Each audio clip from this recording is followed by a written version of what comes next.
Let's see. There was one more thing I wanted to talk to you about. The bollards. Yes, the bollards. This is the part that I'm going to edit out.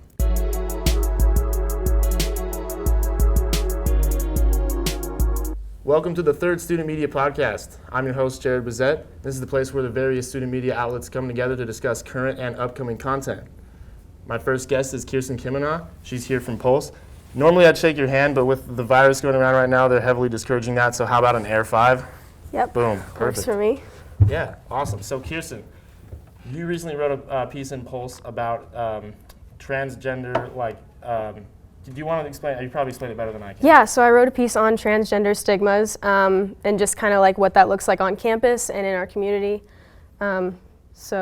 Transgender stigmas. Yeah. And that was in the most recent issue of Pulse? Yeah, one with that was Marcus on the cover? Yep, exactly. That was a really good one. So that's the one that's currently sitting around campus everywhere. You can find that all over campus. So tell me about writing this piece. You know, this is obviously, a very important piece, and I'm sure it, came with a lot of challenges to write. You want to talk about some of those challenges, or maybe it wasn't challenging. You want to talk to me about all that? Yeah, for sure. It was definitely a challenge. It's just really important to me as a writer, and just using the position that I have. It's generally pretty privileged, being a student in college and being able to write. It's important to me to tell stories and give voices to people who traditionally have been discriminated against or underrepresented and don't have as much of a voice traditionally. So it was really important for me to kind of tell those kind of stories. And I don't have the privilege of having many transgender identifying or non-binary friends. So I think it was a community of people that I don't have much knowledge about.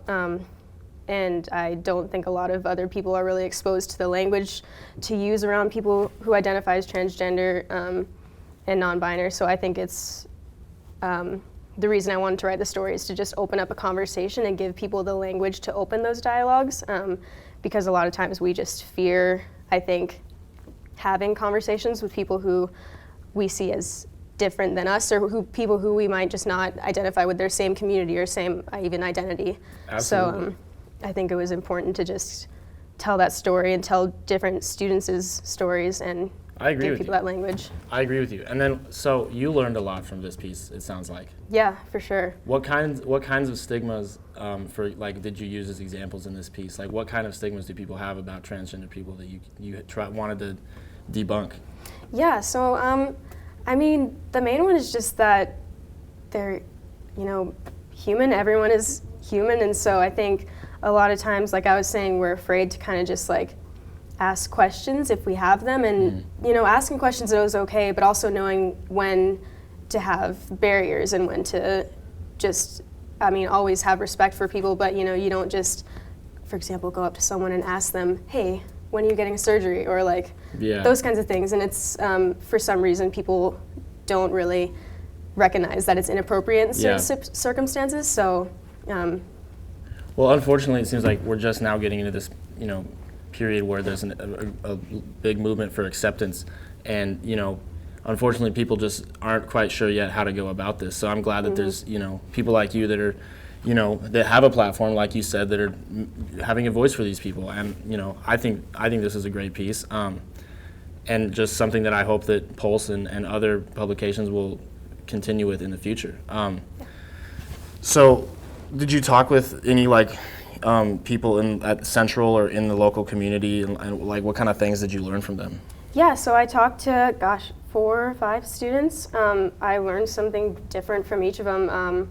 It was definitely, like I said, I don't really have any friends that identify as non-binary or transgender, so it was a lot of just going up to people and coming from a sincere place and asking them to have an open dialogue with me, and I learned a lot because I didn't actually know a lot of the language myself to use sometimes, and when you're talking to anyone who you don't really know much about, just any human being in general, if you don't know much about them, or if you're talking to someone with a different religion, or you just don't know about those things that you don't identify with, so yeah, absolutely. Learning how to just have those respectful conversations and ask the right questions and just be quiet and let people tell their story to me, honestly, and yeah.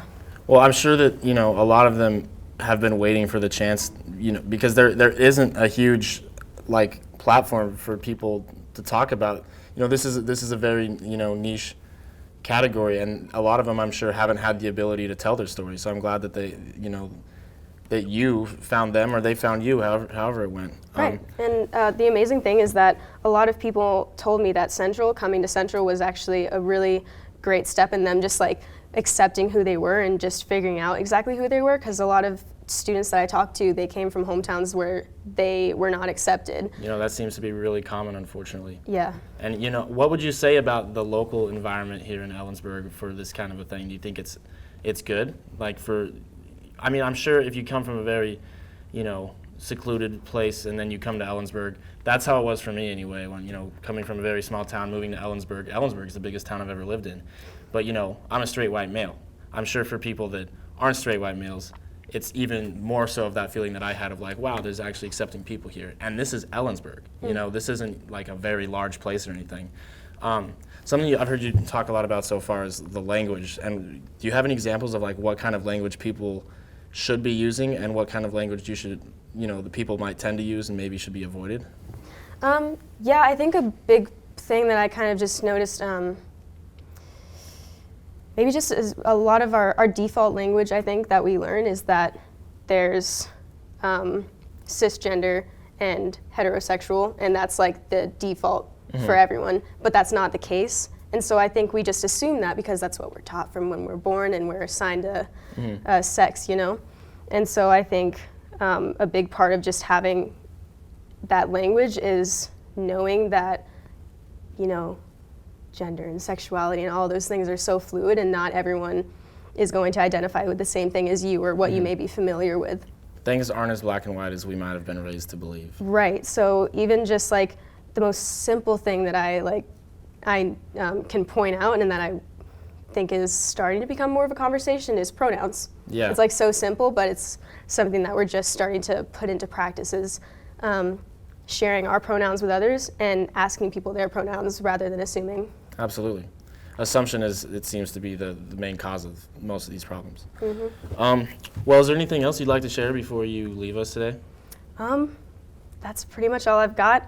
Oh, you went to San Francisco on this trip with Pulse. I want to hear about this. How was your time in San Francisco? Oh yes, thank you for reminding me of that. Yeah, it was really cool. I am not one for traveling on planes a lot, so that was something. We got held up at the airport, but you know, the conference itself was, it was a pain in the ass, but the conference itself was dope. So we just had sessions that we could go to, and it was reporters and journalists and photographers, so a niche for everyone. And I went to sessions where I learned about self-branding and sports reporting, climate change reporting, so it was really cool. And then I Various think like different topics all over the board. Yeah, exactly. And so yeah, we learned a lot of things that we can bring back to Pulse. And yeah, something that stuck out to me actually was we went to one session where there was a pair, photojournalist and a writer, who their main like focus topics that they did was homeless in the California and that kind of area. Yeah, and from my experience, sorry to interrupt, my experience in San Francisco is one of the leading cities with a problem with that, so that's actually very appropriate given the place they were having the conference in. It was crazy, because I come from Olympia, and and there's, it's a pretty sizable homeless population there, but it's definitely different, like the types of drugs people are on, and people are just out on the streets. Every street is dotted with, different people who are on something, and it's really sad to see. But the session that I went to with those two people, they were kind of portraying the human side rather than, you walk on the street and you swerve around these people. They were pointing out they're human too, and I think that was just a really cool. Well, that's an important conversation to have, absolutely, because that's another problem that's very, what is the answer? And I'm glad people are talking about it, but there's no right answer yet. Yeah. And it's, people do forget that those are people. Those are real people, and a lot of people are walking around them, and it's easy to do. It's easy to follow the lead of others, but those are real people that are really struggling. And I'm glad that there are journalists and other people that are focusing on this problem. Yeah. Anyway, Anything else about San Francisco that you learned that's just crazy fascinating you'd like to share? Ah, gosh, I wish I could come up. We saw Alcatraz, so that was pretty dope, but that's not anything really for the conference. That's about it. I mean, I'll always take a good Alcatraz story. But I want to live there, but you know, whatever. At Alcatraz? Yeah, that'd be kind of dope. That would be kind of dope. You could probably buy it if you're rich enough. Refurbish the place. If you get that Mike Bloomberg money, you could probably buy Alcatraz. That's the plan. Anyway, thank you so much, Kiersten, for being here. I really appreciate it. Make sure you check out the current issue of Pulse. Kiersten's story is amazing. It's a conversation that's has been needed to be started for a long time now. So I'm really glad that Kiersten's doing this. Thank you, Kiersten. I really appreciate you being here. Oh, we're doing Air 5. Yeah, that's right. right. Watch out for that coronavirus, everybody. Okay. My next guest is my good friend Jess Perez. She's here representing Central News Watch. She's an excellent reporter. She's done a lot of great reporting this quarter, and I can't wait to talk about it. Jess, thank you for being here. Give me that Air 5. Whoop. Boom. Thanks for having me. Giving fives and saving lives out here. Yep. So, Jess, I first want to talk to you about this story that you did this last week. It was adorable, and well, I'll let you tell us about it, but it involves a dog. I'll let you take it from there. So Barrett is a library dog. He goes on visits and has kids read to him. What library? It's the Ellensburg Public Library. Okay, note that. He also visits Valley View Elementary School because his owner is a teacher there. Oh. So she brings him in, has her kids read to him every, a few times a year. She said, tries to keep it around at least once a month. Oh. Depending on how much support she gets, because when she has a student teacher, it's a lot easier to bring him in and take him to other classrooms because she has someone watching over her class. But when she doesn't have a student teacher, she has to get a substitute to watch her class so she can take Barrett to other classrooms. So it can get a little bit more difficult to have him then and to get him more involved with the students. But she does like the idea of having him around, and there's research to back up that it helps students improve their reading levels and just gain more confidence in their reading ability. Well, I really like the angle that you took on the story of we all know that it can be hard to get your kid to want to read, but if you're hey, this dog likes it when you read to him, and he's a super chill dog that just sits there and lets a kid read to him. That's a fantastic way to get kids to I want to read to this dog. This dog is going to love it.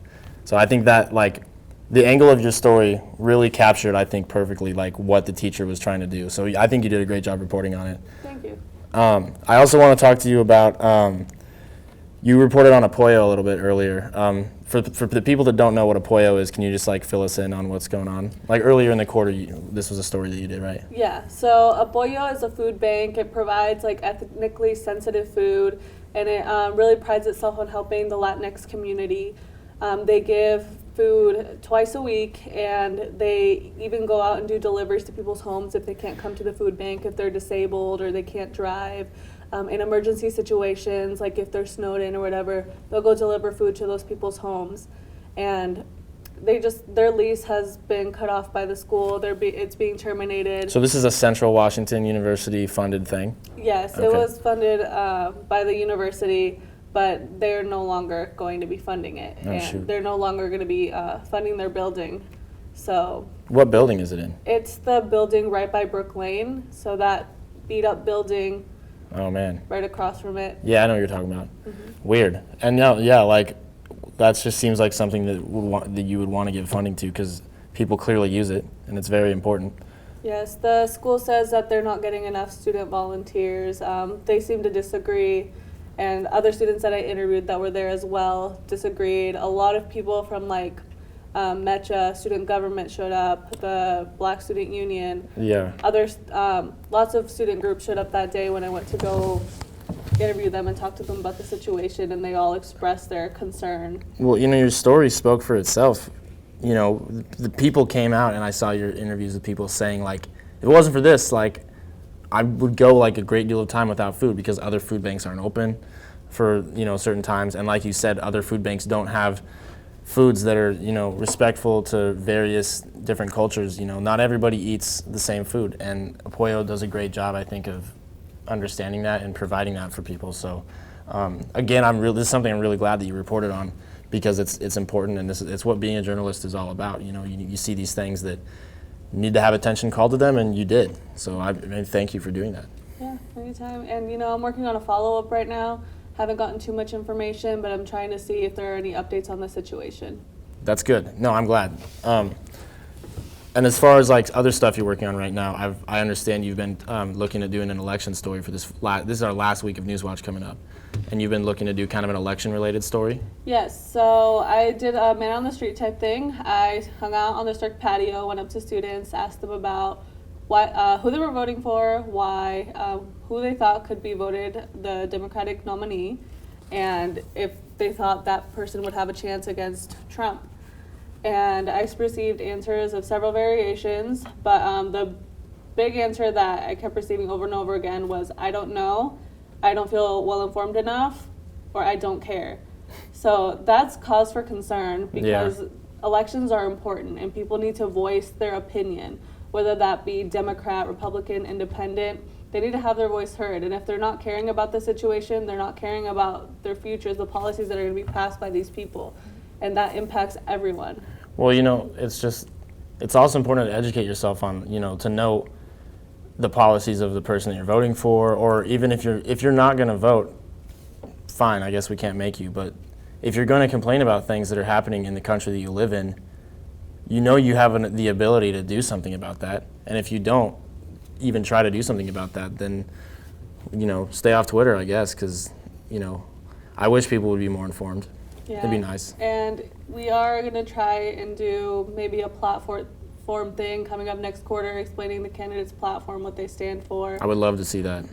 Try to keep it a non-biased way of representing each candidate. Because the way I've seen it on a lot of other media platforms is people attacking each other, saying Elizabeth Warren said this about this person said this about her. And that's not going to help people make well-informed decisions about who is the right candidate for this position. It doesn't seem like the debates help any either, because it's a TV show. It's just people fighting. Like reality TV. It is reality TV. A legit debate. Yeah, we need a place for where, like, a broadcast where every candidate can get up and talk about. You have like 1 hour. Tell us why you're running for president, what you want to do, uninterrupted. Give that to each one that receives a certain amount of support the same way they do the debates. I think that would be a lot better than. And then you don't have people that are like, well, I don't care, because it's a lot easier. I mean, you still will, but it probably decrease those people, because it's a lot easier to just understand, oh, well, okay, this person is running for this reason. But there's really nowhere that you can do that. There's nowhere you can get that information unless you really do your research, at least on TV. Again, I'm glad you're doing that story. I'm sorry that people haven't been super helpful about it, but. I did hear some other interesting opinions. A lot of people seem to be interested in Bernie Sanders for multiple reasons.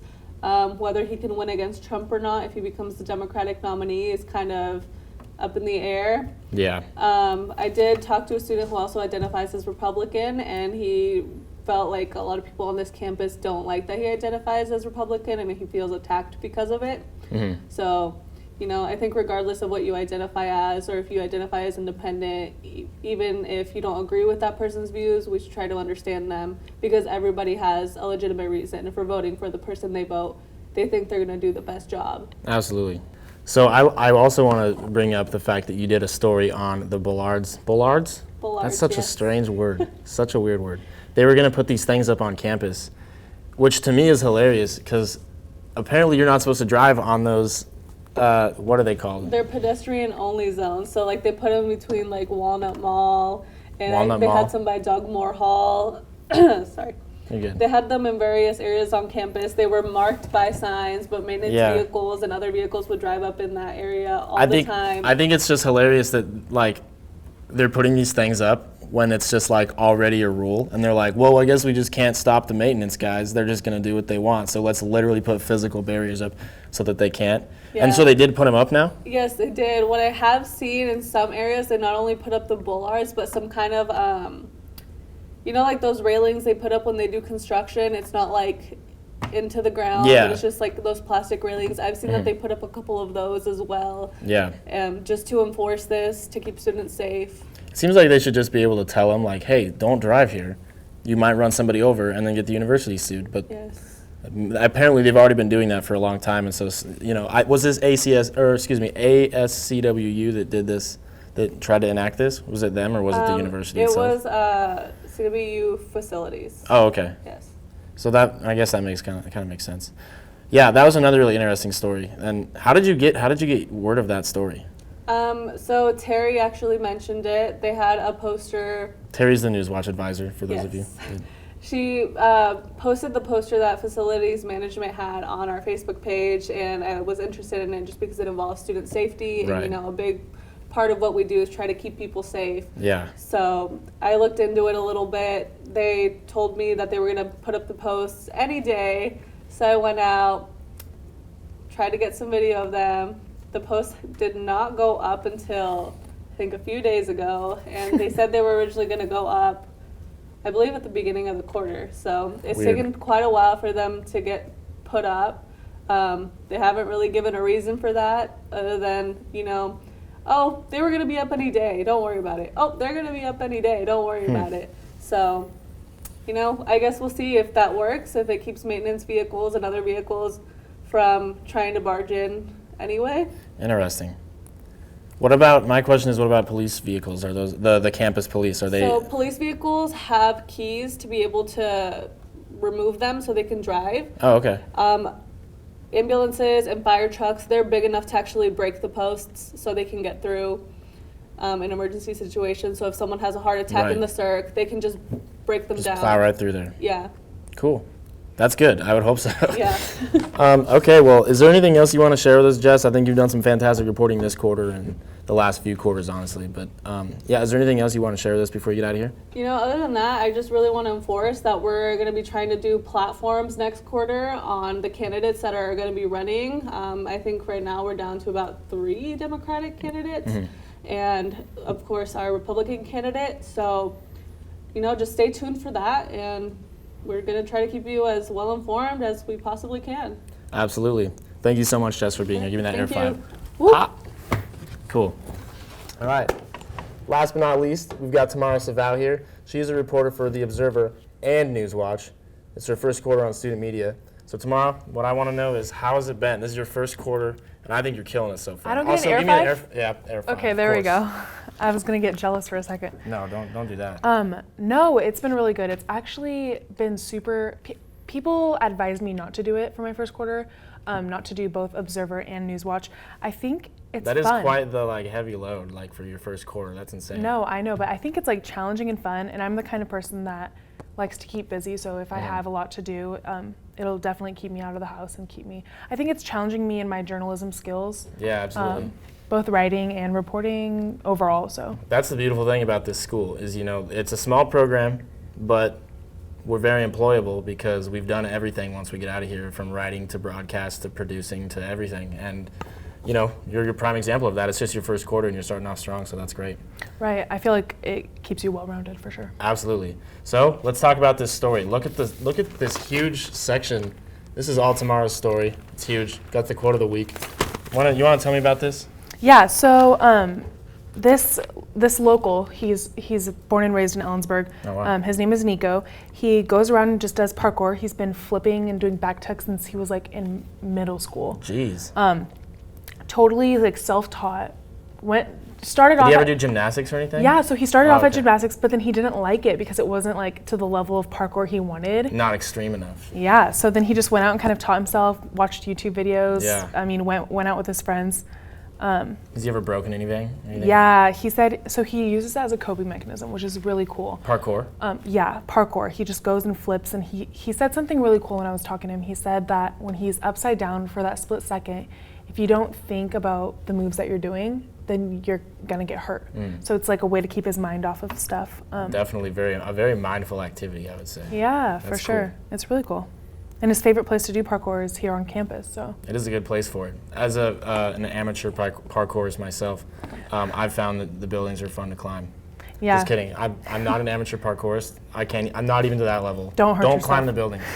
I broke my arm. Yeah, he's gotten injured too and says it's the worst thing ever. Yeah, no, I'm sure, and especially for him, because then he can't do what he loves to do. Can you read the quote of the week? Because the quote of the week is a thing that The Observer does every week, I would assume. Yeah. And this guy had a great quote. Yeah, he did. It says, "I think more than anything, my motivation is to live artfully. I like to think of my life as just one really long and tedious art project. Every day is a different brush stroke." That is gorgeous. To the heart. That's gorgeous. That's insane. Yeah. I love that. Yeah. It's really cool. He's very, like what he said, he's very artistic. What's the guy's name again? Nico. Nico. Yeah, just born and raised. He's looking for people to teach though, or if you're interested. Wow. Yeah, so he wants someone to go with, because he says here in Ellensburg the community for parkour is slim to nothing. Yeah, no, I mean, that makes total sense. I mean, yeah, that's pretty cool. So if you're looking for parkour lessons, I'm not endorsing this. Never mind. Don't ask Nico for parkour lessons. Links all around. Yeah, I think you did a fantastic job in this story. This is a Thank really you. cool thing to report on, and I would have never known that this existed if it wasn't for this.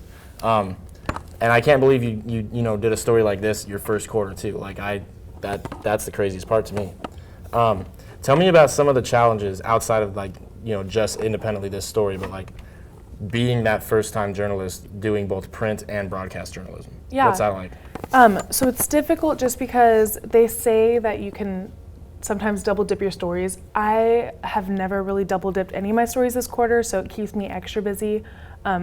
As you know, every week we get a new story assignment. Right. And for Observer, we have a new story assignment every single week. So, it's just a matter of like 6 to 7 interviews every week. Yeah. The difference in recording one and like taking notes for another, stuff like that is pretty hard. But I'm pretty good at separating it in my mind and knowing when I go into an interview, okay, I'm looking for specific things for a newspaper, or okay, I'm looking for visual effects for broadcasting. So just knowing the difference. Certain things probably work better with print and vice versa with broadcast. Like, certain stories are more visual and certain stories come off better when you're reading them. Yeah, for I'm sure that plays a big part into it. Do you ever get to report on like the same thing for both? Has that happened yet? Because that'd be nice. I feel like I did. I feel like I did for Restaurant Month, but I did a story on Restaurant Month. It was in February where they were doing it downtown, deals for all the restaurants and whatnot. I think I double dipped, but I actually can't remember my newspaper article. It's funny because people will be like, oh, what stories have you done? And I literally can't remember. Like after I put all the hard work into doing it, it blanks. It is a real thing. Yeah. It's like when you study really hard for a test and then all of a sudden all the information is just gone afterwards. Yeah. It's a real thing. I can never remember the stories that I've done, and I've been here for a little while. Yeah.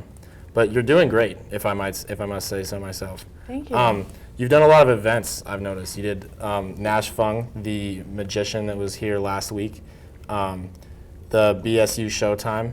Do you think that that's kind of like almost like a beat that you're kind of carving out for yourself? Yeah, I think I'm really into covering different events and what goes on campus, what goes on around town. It's just something that I challenge myself to look past the actual event. So what can I find in this event that will make it special? Because everyone covers events. Right. So what would make my story unique? Just finding that one person who has an emotional reaction to like a speaker and talking to them and getting their side of it and whatnot. So I think I just challenge myself with it. Yeah, it's the difference between like what our professors would call a BOPSA, which is a bunch of people standing around type of story, and finding what makes a story unique. And you don't really know what it's going to be until you do it.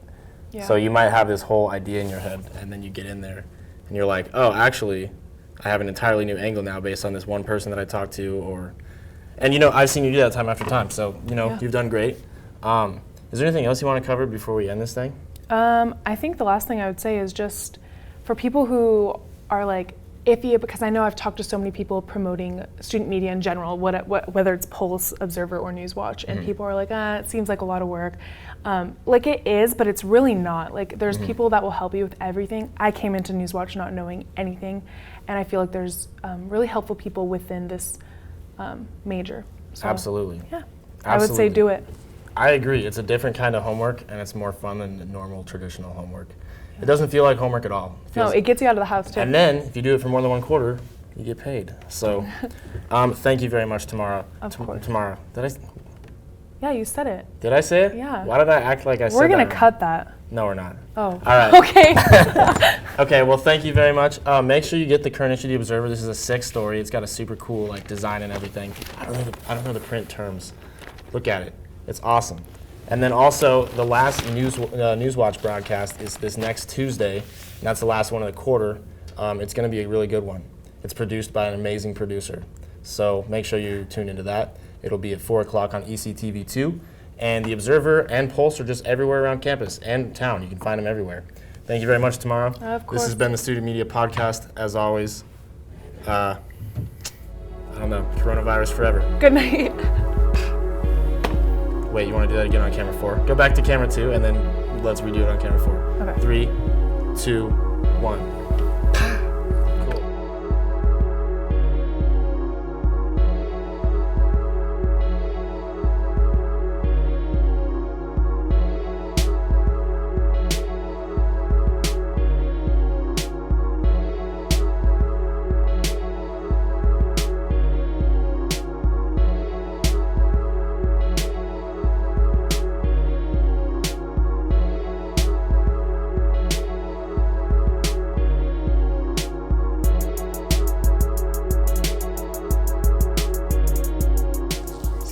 No, I'm sorry. Okay. All right, we ready? Dope. All right. My next Jess.